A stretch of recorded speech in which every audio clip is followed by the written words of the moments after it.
Fil-proposti tagħha l-budget, il-General Workers Union qed tipproponi aġġornament fuq il-mekkaniżmu tal-kola. Iż-żieda għall-għoli tal-ħajja għandha tiġi bbażata fuq il-paga medja nazzjonali u għandha ssir reviżjoni darbtejn fis-sena. Meta kienet jippreżenta dawn il-proposti, Tony Zarb qal li l-Union qed tipproponi wkoll tnaqqis fit-taxxa u s-sisa minn fuq il-fuel u bekk il-konsumaturi jibdew iħallsu prezz ġust. Istennew issa li il-Gvern, il-Ministru jagħtu widen għal proposti serji li għamlet il-General Workers Union.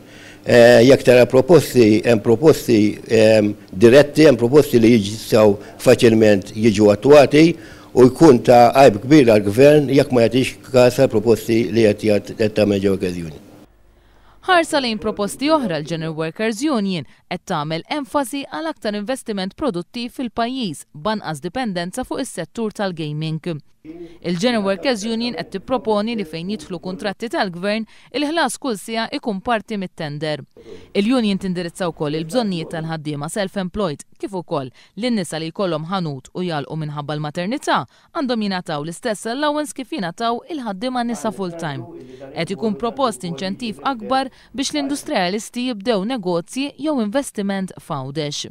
Ikun hemm tisħiħ fis-sistema edukattiva fit-totalità tagħha u investiment akbar ħalli tiġi żviluppata l-kura primarja u preventiva f'pajjiżna.